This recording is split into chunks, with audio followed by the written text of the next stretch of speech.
Test 1.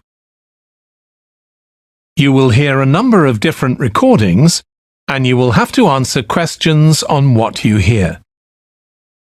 There will be time for you to read the instructions and questions, and you will have a chance to check your work. All the recordings will be played once only. The test is in 4 sections. At the end of the test, you will be given 10 minutes to transfer your answers to an answer sheet. Now turn to Section 1.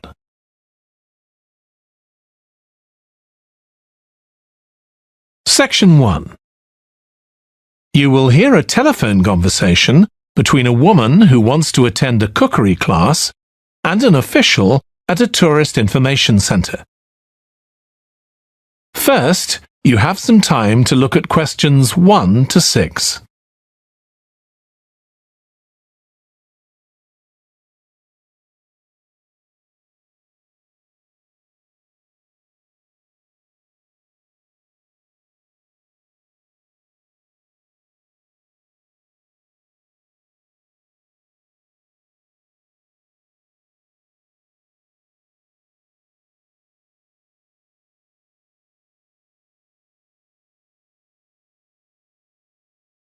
You will see that there is an example that has been done for you. On this occasion only, the conversation relating to this will be played first. Hello, Tourist Information Centre. Mike speaking. How can I help you? Oh, hi. I wanted to find out about cookery classes. I believe there are some one-day classes for tourists. Well, they're open to everyone, but tourists are always welcome. OK, let me give you some details of what's available. There are several classes. One very popular one is at the food studio.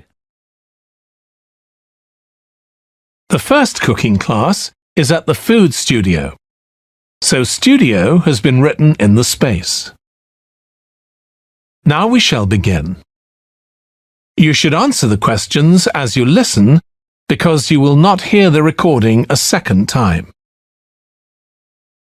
Listen carefully and answer questions 1 to 6. Hello, Tourist Information Centre. Mike speaking. How can I help you? Oh, hi. I wanted to find out about cookery classes. I believe there are some one-day classes for tourists. Well, they're open to everyone, but tourists are always welcome. OK, let me give you some details of what's available. There are several classes. One very popular one is at the food studio. OK. They focus on seasonal products, and as well as teaching you how to cook them, they also show you how to choose them. Right, that sounds good. How big are the classes? I'm not sure exactly, but they'll be quite small. And could I get a private lesson there? I think so. Let me check. Yes, they do offer those. Though, in fact, most of the people who attend the classes find it's a nice way of getting to know one another. I suppose it must be, yes. And this company has a special deal for clients where they offer a discount of 20% if you return for a further class. OK, but you said there were several classes. That's right. Another one you might be interested in is Bond's Cookery School. They're quite new. They just opened 6 months ago, but I've heard good things about them. They concentrate on teaching you to prepare healthy food, and they have quite a lot of specialist staff. So, is that food for people on a diet and things like that? I don't know if I'd be interested in that. Well, I don't think they particularly focus on low-calorie diets or weight loss. It's more to do with recipes that look at specific needs, like including ingredients that will help build up your bones and make them stronger, that sort of thing. I see. Well, I might be interested. I'm not sure. Do they have a website I could check? Yes, just key in the name of the school. It'll come up. And if you want to know more about them, every Thursday evening they have a lecture at the school. It's free, and you don't need to book or anything. Just turn up at 7:30. And that might give you an idea of whether you want to go to an actual class. Before you hear the rest of the conversation, you have some time to look at questions 7 to 10.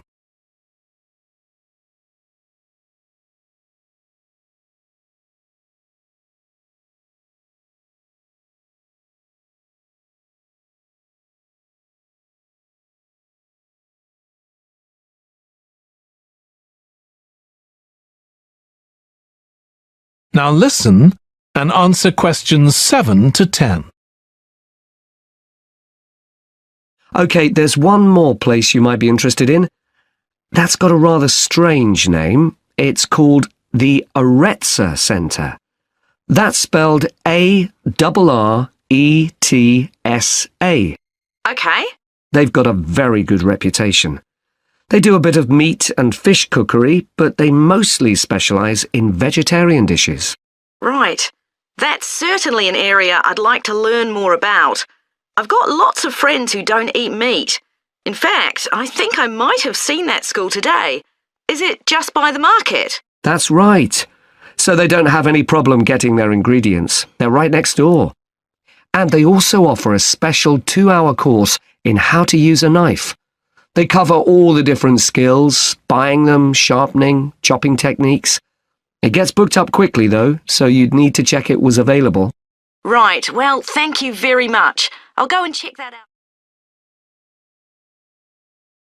That is the end of section 1. You now have half a minute to check your answers.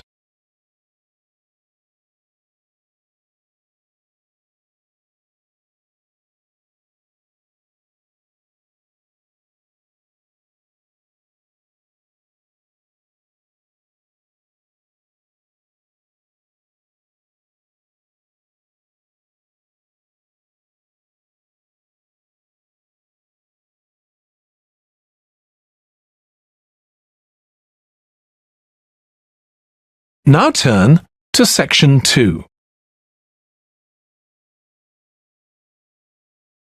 Section 2.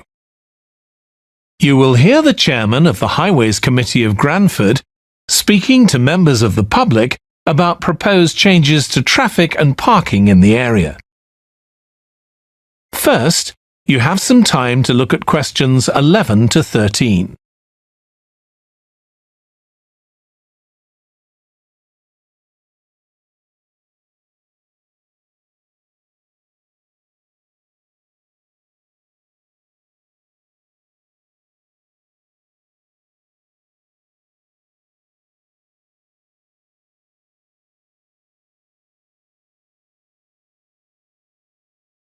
Now listen carefully and answer questions 11 to 13.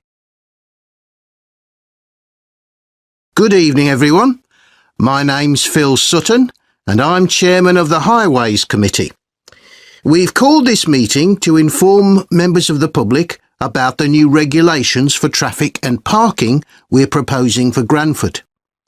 I'll start by summarising these changes before we open the meeting to questions. So, why do we need to make these changes to traffic systems in Granford? Well, we're very aware that traffic is becoming an increasing problem. It's been especially noticeable with the increase in heavy traffic while they've been building the new hospital. But it's the overall rise in the volume of traffic of all kinds that's concerning us. To date, there's not been any increase in traffic accidents, but that's not something we want to see happen, obviously. We recently carried out a survey of local residents, and their responses were interesting.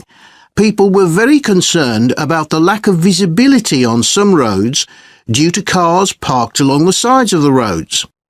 We'd expected complaints about the congestion near the school when parents are dropping off their children or picking them up. But this wasn't top of the list, and nor were noise and fumes from trucks and lorries, though they were mentioned by some people. We think these new traffic regulations would make a lot of difference, but we still have a long way to go. We've managed to keep our proposals within budget, just so they can be covered by the council.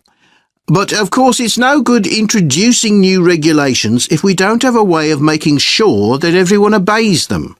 And that's an area we're still working on with the help of representatives from the police force. Before you hear the rest of the talk, you have some time to look at questions 14 to 20.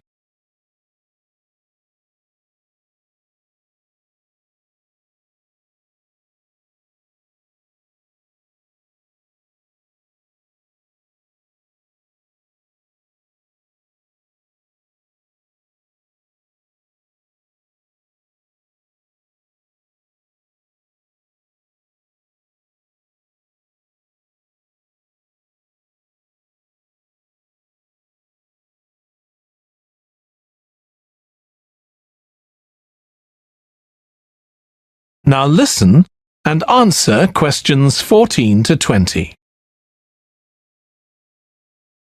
OK, so this slide shows a map of the central area of Granford with the High Street in the middle and School Road on the right. Now, we already have a set of traffic lights in the High Street at the junction with Station Road, but we're planning to have another set at the other end at the School Road junction to regulate the flow of traffic along the High Street. We've decided we definitely need a pedestrian crossing. We considered putting this on School Road just outside the school, but in the end we decided that could lead to a lot of traffic congestion. So we decided to locate it on the High Street, crossing the road in front of the supermarket. That's a very busy area, so it should help things there. We're proposing some changes to parking.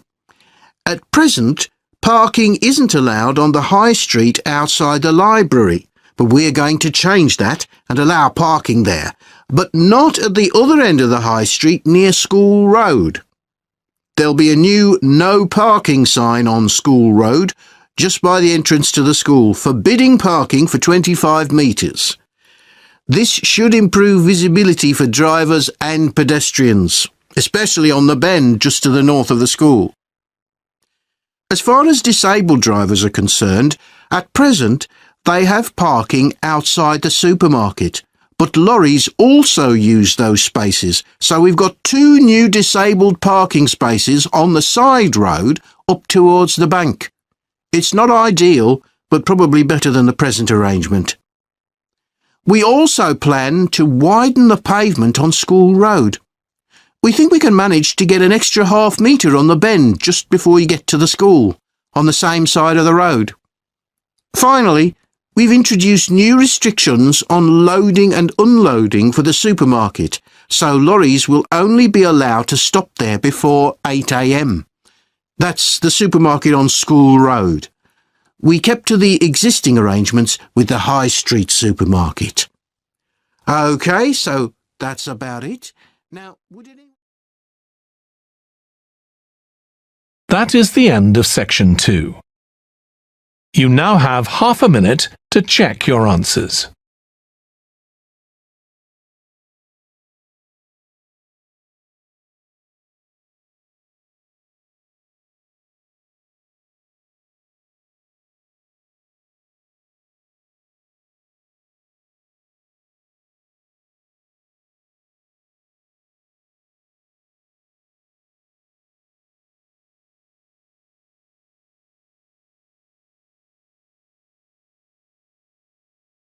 Now turn to section 3. Section 3.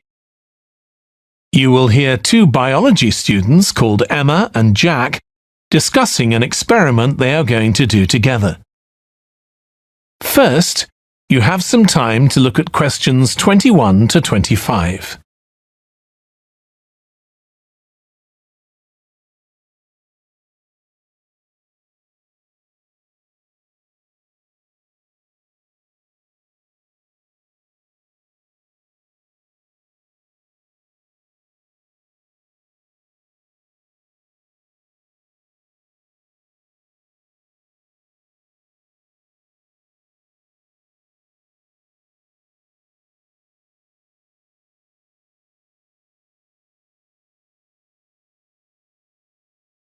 Now listen carefully and answer questions 21 to 25.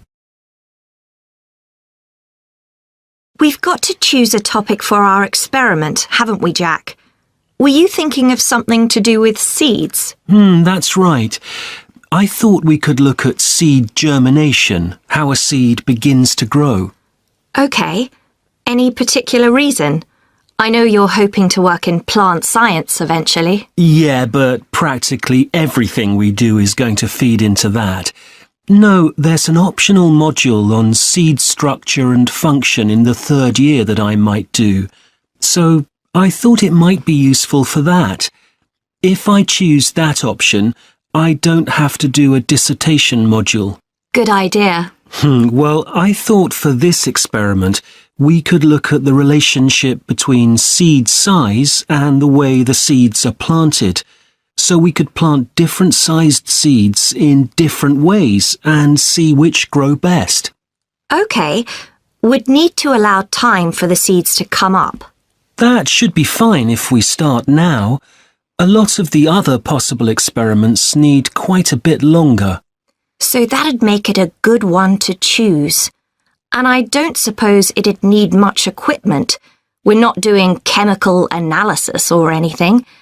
Though that's not really an issue. We've got plenty of equipment in the laboratory. Yeah, we need to have a word with the tutor if we're going to go ahead with it, though. I'm sure our aim's okay. It's not very ambitious, but the assignment's only 10% of our final mark, isn't it? But we need to be sure we're the only ones doing it. Yeah, it's only 5% actually, but it'd be a bit boring if everyone was doing it. Did you read that book on seed germination on our reading list? The one by Graves? I looked through it for my last experiment, though it wasn't all that relevant there. It would be for this experiment, though. I found it quite hard to follow. Lots about the theory, which I hadn't expected. Yes, I'd been hoping for something more practical. It does include references to the recent findings on genetically modified seeds, though. Yes, that was interesting. I read an article about seed germination by Lee Hall. About seeds that lie in the ground for ages and only germinate after a fire. That's the one. I knew a bit about it already, but not about this research. His analysis of figures comparing the times of the fires and the proportion of seeds that germinated was done in a lot of detail. Very impressive. Was that the article with the illustrations of early stages of plant development? They were very clear. I think those diagrams were in another article.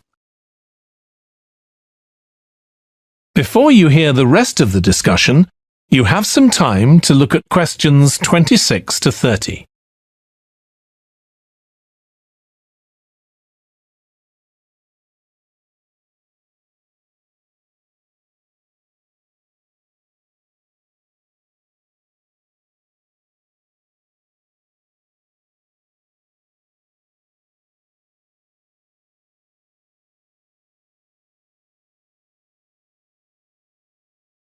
Now listen and answer questions 26 to 30. Anyway, shall we have a look at the procedure for our experiment?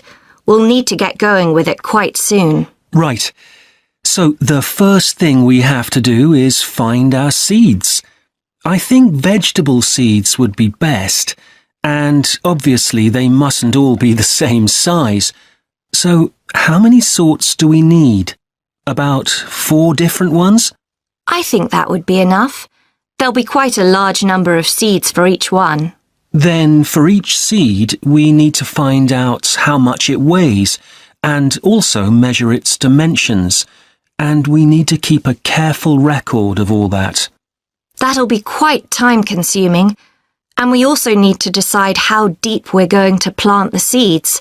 Right on the surface, a few millimetres down, or several centimetres. OK, so then we get planting. Do you think we can plant several seeds together in the same plant pot? No, I think we need a different one for each seed. Right. And we'll need to label them. We can use different coloured labels. Then we wait for the seeds to germinate. I reckon that'll be about 3 weeks, depending on what the weather's like. Then we see if our plants have come up and write down how tall they've grown. Then all we have to do is look at our numbers and see if there's any relation between them. That's right. So then we get... That is the end of section 3. You now have half a minute to check your answers.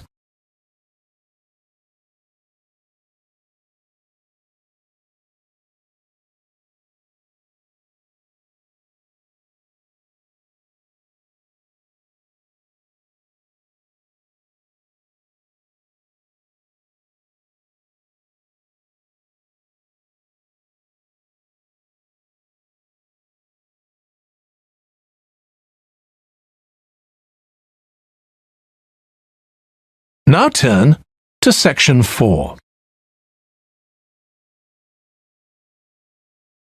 Section 4.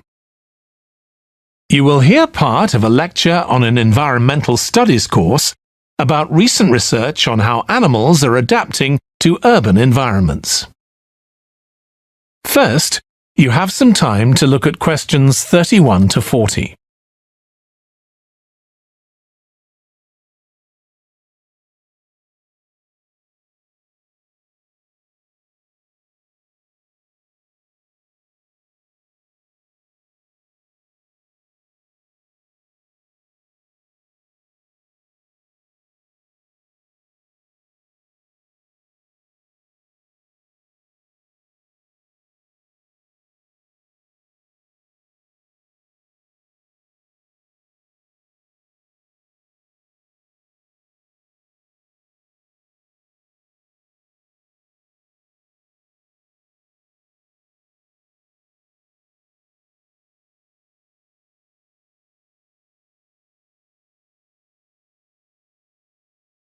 Now listen carefully and answer questions 31 to 40. Hi. Today we're going to be looking at animals in urban environments, and I'm going to be telling you about some research on how they're affected by these environments. Now, in evolutionary terms, urban environments represent huge upheavals, the sorts of massive changes that usually happen over millions of years. And we used to think that only a few species could adapt to this new environment. One species which is well known as being highly adaptable is the crow, and there have been various studies about how they manage to learn new skills. Another successful species is the pigeon, because they're able to perch on ledges on the walls of city buildings, just like they once perched on cliffs by the sea. But, in fact, we're now finding that these early immigrants were just the start of a more general movement of animals into cities, and of adaptation by these animals to city life. And one thing that researchers are finding especially interesting is the speed with which they're doing this. We're not talking about gradual evolution here. These animals are changing fast. Let me tell you about some of the studies that have been carried out in this area. So, in the University of Minnesota, a biologist called Emily Snellrud and her colleagues looked at specimens of urbanized small mammals such as mice and gophers that had been collected in Minnesota and that are now kept in museums there. And she looked at specimens that had been collected over the last 100 years, which is a very short time in evolutionary terms. And she found that during that time, these small mammals had experienced a jump in brain size when compared to rural mammals. Now, we can't be sure this means they're more intelligent, but since the sizes of other parts of the body didn't change, it does suggest that something cognitive was going on. And Snellrud thinks that this change might reflect the cognitive demands of adjusting to city life, having to look in different places to find food, for example, and coping with a whole new set of dangers. Then over in Germany, at the Max Planck Institute, there's another biologist called Katharina Miranda, who's done some experiments with blackbirds living in urban and rural areas, and she's been looking not at their anatomy, but at their behavior. So, as you might expect, she's found that the urban blackbirds tend to be quite bold. They're prepared to face up to a lot of threats that would frighten away their country counterparts. But there's one type of situation that does seem to frighten the urban blackbirds, and that's anything new, anything they haven't experienced before. And if you think about it, that's quite sensible for a bird living in the city.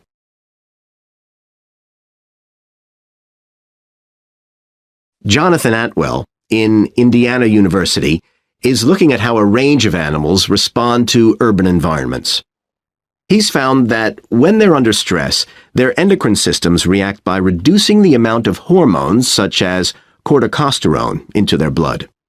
It's a sensible-seeming adaptation. A rat that gets scared every time a subway train rolls past won't be very successful. There's just one more study I'd like to mention, which is by Sarah Parton and her team. And they've been looking at how squirrels communicate in an urban environment, and they've found that a routine part of their communication is carried out by waving their tails. You do also see this in the country, but it's much more prevalent in cities, possibly because it's effective in a noisy environment. So, what are the long-term implications of this? One possibility is that we may see completely new species developing in cities. But on the other hand, it's possible that not all of these adaptations will be permanent. Once the animals got accustomed to its new environment, it may no longer need the features it's developed. So now we've had a look at adaptation. That is the end of section 4. You now have half a minute to check your answers.